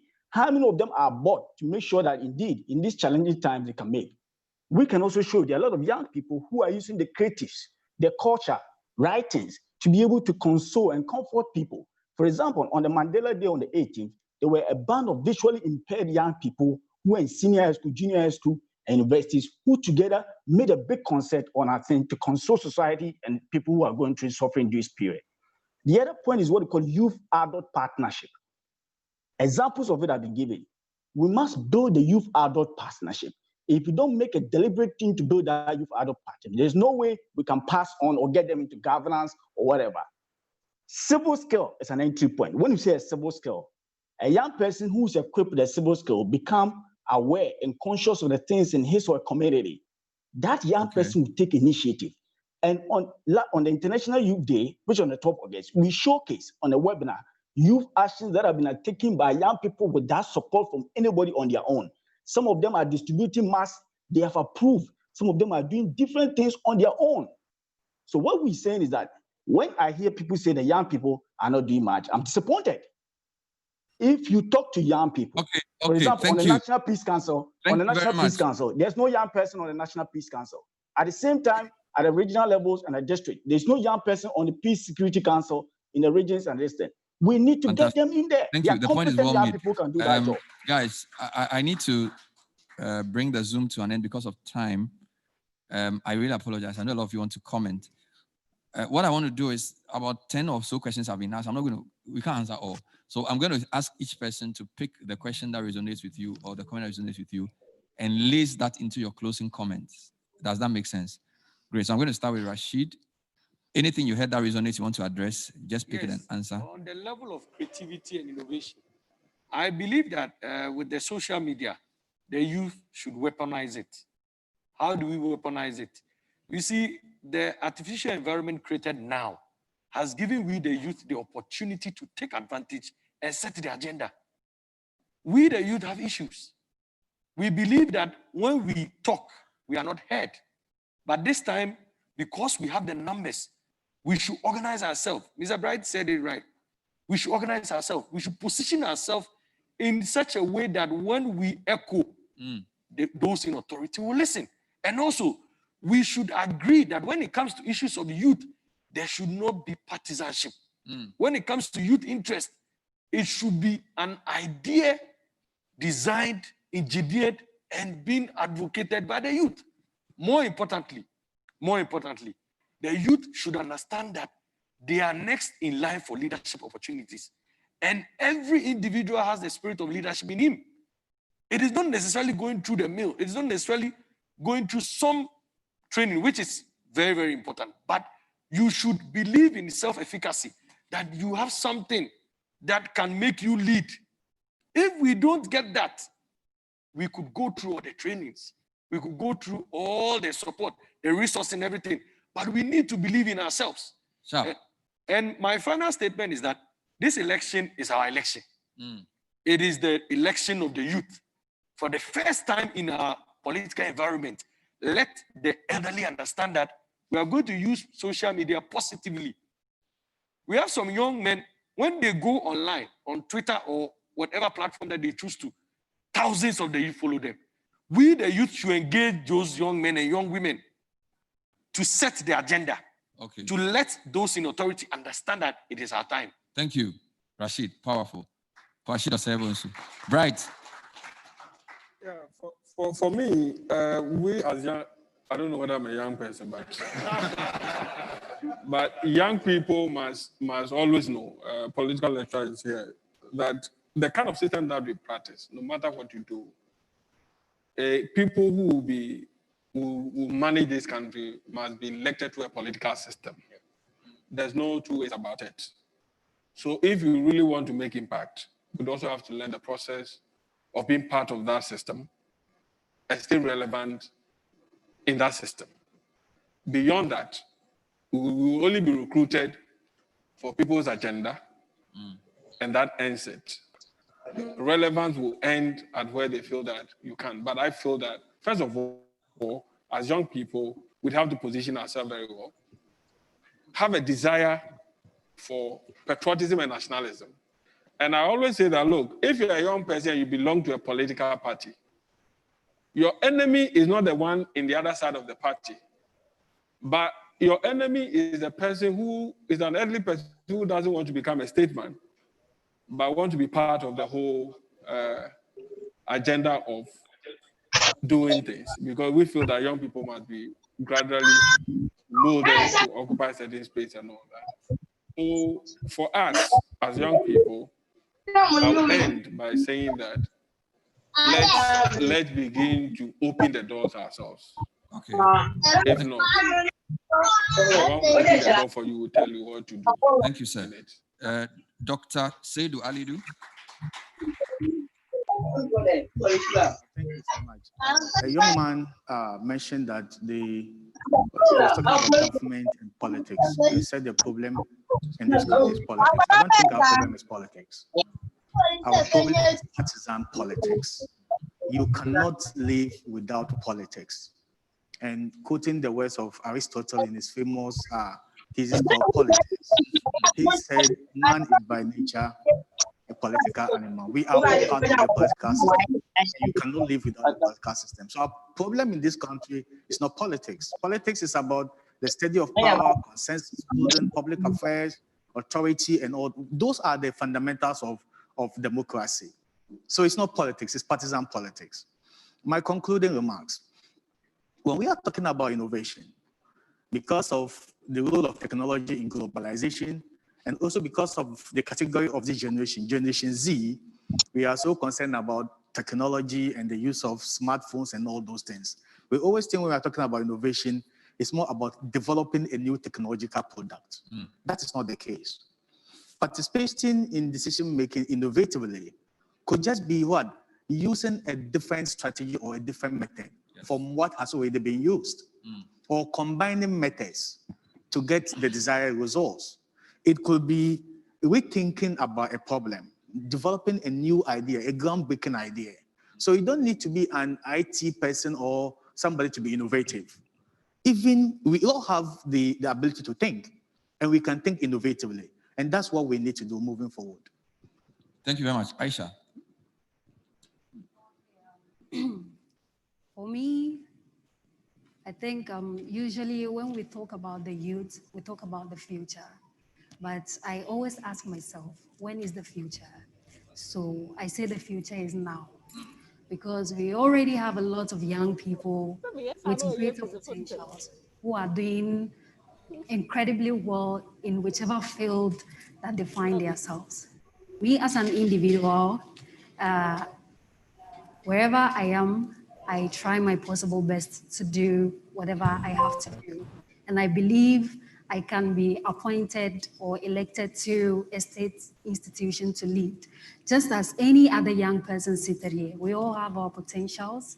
And if given the opportunity, we can do better. So based on this, just as the Deputy CEO for Finance and Administration indicated, we have a listening government. So I'm appealing to him and other political parties that are here. If, after the election, young people should also be considered when appointing ministers and then heads of institutions. I think we deserve that much. And again, we are in an election year, so I'd like to appeal to all of us that we should try to be ambassadors for peace before, during, and after the election. And since we also have the CEO of the National Youth Authority here, I also appeal to you to assist in getting the youth parliaments formed at the regional level and the national level. It is very, very important, and it is dear to our heart. And we can do a whole lot when given the opportunity. Thank you very much. Honorable Samuel George. I just want to say that it's not necessary for you to be loud to get noticed. A lady asked that question. In politics or in governance, it's not only those in the front lines that really matter. It is the support team behind that really makes many of the people you see out there. It's the amount of research that's done by a team of people, young people who are in politics, but don't want to be on the front lines, but want to support those who are willing to be on the front lines. So there's a space for everybody in the governance system. Again, when I used a team of young men, I was just speaking Bible English. It's men and women. So I have very solid women on my team. Now, the last but one thing I will say has to do with the comment I made that a number of people it didn't sit well with quite a few people about who you know opening the door for you and what you know keeping you in that room. Who you know, whether you like it or not.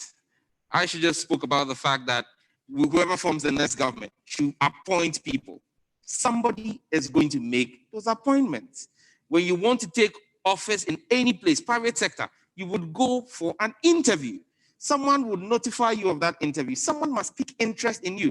From the questionnaires, Bernard identified the gentleman from Suhum and said, I have spotted you. Why did he spot you? It's simply because of the substance you displayed when you stood behind the microphone. So what you know would attract that person to open the door for you. And what you know will keep you in that door. But if you don't know anything, and even the person who holds the keys to the door is your father, he will open the door for you. You will get in there, but you'll be kicked out of that room because you don't have something to give. My final comment is this. In my short time in politics, the biggest obstacle to young people in politics and succeeding in politics is actually not the older folks.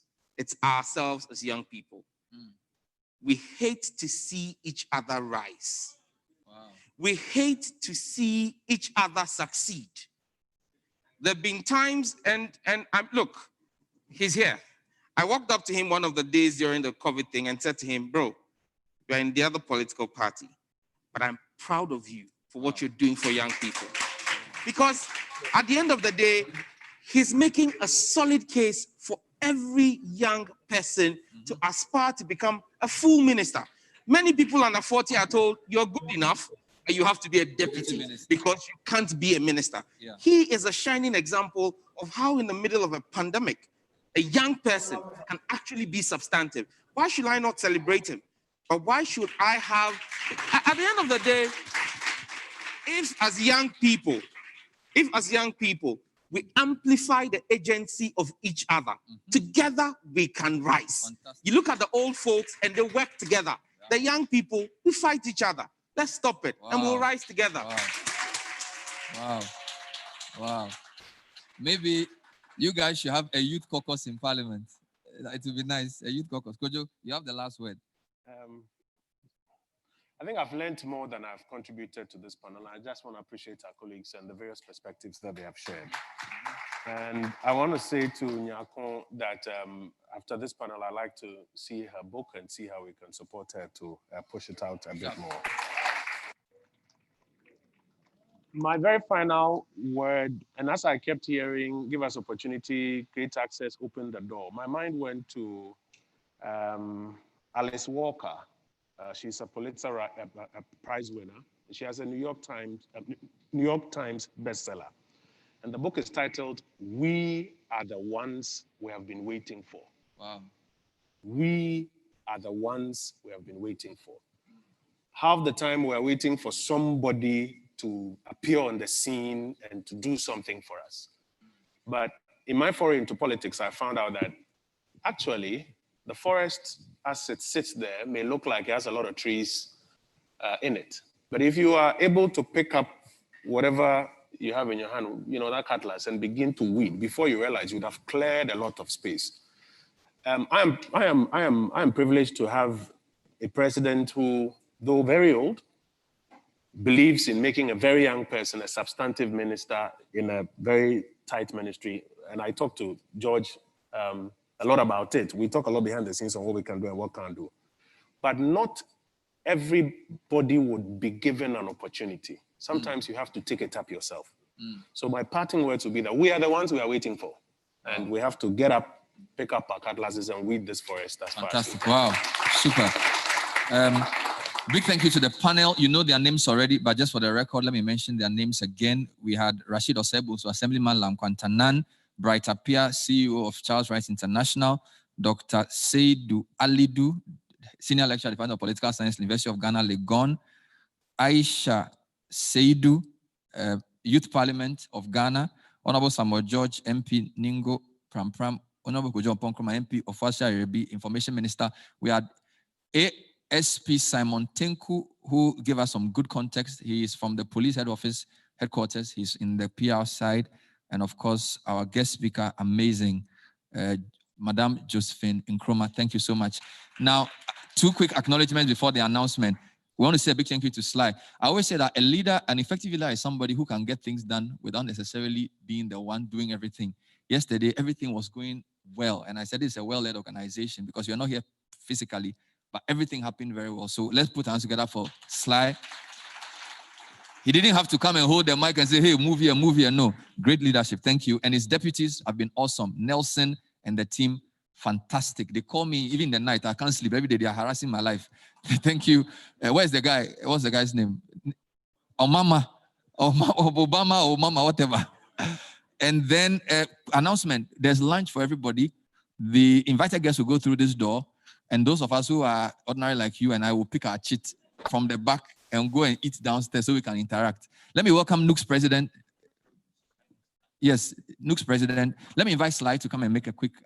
Yes, there was a couple of things they were appealing. She said, for example, you should do something. So tell us now what you do, Mr. Thank you very much. To our panelists and everybody here, I think that what I want to say now is that we should learn to be disciplined and persevere as young people. And every year, your certificate alone is not enough to say you should be handed something or a position. And being a minister, DCE, or a CEO is not the only reward you get as a CEO. But when the system creates opportunity for young people, it's enough, and in future, you get your place. Let me also say on the bringing all the youth groups under one umbrella. In fact, the state of youth development in Ghana, as we peer reviewed the consultancy work we did, the NDPC made the same point, and I believe that it's in the right place for all the youth-led institutions to be put under one umbrella. I think the communique has gone to government, and I believe that soon government will take a position on that. Also, the youth parliament, we've just gone around the country to train our staff on the operational manual for youth parliament. It's a novelty, and we believe that is doing very well, and we are so committed to it. The board has given it full blessing to the youth parliament. We've developed a manual that will guide the operations of the youth parliament. We've gone around the country, trained our staff, and we'll be having orientation for the youth parliamentarians and would-be youth parliamentarians to be able to propel that platform. I think that, let me thank all of you. On this platform and this engagement platform, we've had the minister committing to one young person that they should get in touch for a book to be reviewed for future printing. I think that this and many more things we think that the government is doing to ensure we stay connected. We should all be active participants in the process. Advocacy is what we do, and we must endeavor to continue advocating for the space for young people. But we should be guided and be mindful that by your certificate, MSc, MBA, whatever, is not a guarantee for a position. But if you want and you desire to be a politician or you want to lead in government, the process is that you must go through the rudiment of political activism. And that is not wrong to say that young people are also involved in it. Let's endeavor to take the part. Thank you very much. Whilst he's giving the announcement, we'll take a quick photo. So, Honorable Madam, join us. Slide. Just take a quick photograph. You'll be talking. We'll be taking the photo. On the same time, Montinku, please join us. Yes. So you arrange us. Madam, please come up. Slide. Nelson. And then, please, he's giving an announcement. So, Duke's president, you give the announcement. Yes, please come. We shall have to hold on. Yes. When we are done, we shall sing our national youth anthem before we leave the auditorium. In the meantime, the special invited guests will take to the left. Everybody in the audience will have to go through the main auditorium. Otherwise, you're not getting the cheat for you to have your meal. Can you repeat the announcement, please? Can you repeat the announcement? Yes, and so I repeat, all of us will have to go through the main door in order for us to get our cheat. Only invited guests will take to the left exit. Any other announcement? Well, this is the last gathering of intellectuals on this platform. And would want to thank you all for making it a point to be here. I believe that we've learned a lot.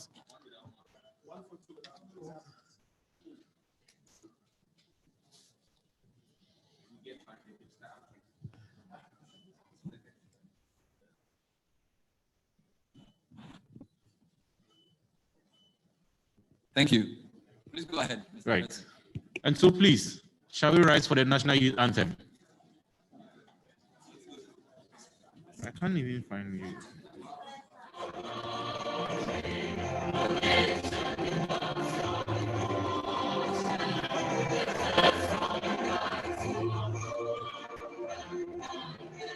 The national youth anthem.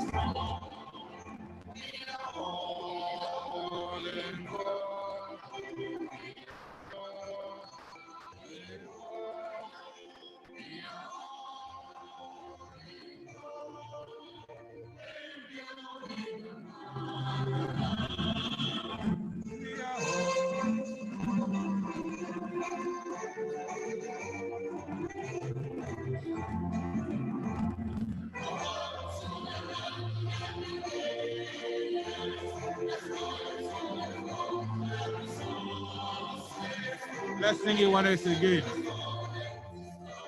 The first stanza. Go ahead. And great and strong, we are all in God. We are all in God. We are all in God. In building another love. Hip, hip, hip. Thank you all for making this program a wonderful experience. Do well to network, do well to take pictures with everyone that you found. And we hope to meet you once again. God bless you all.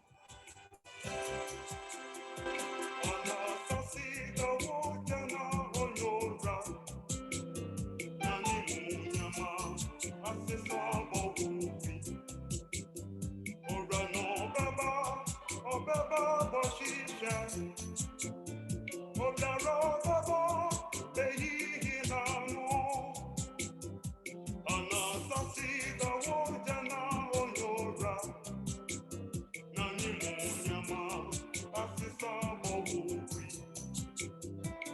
know.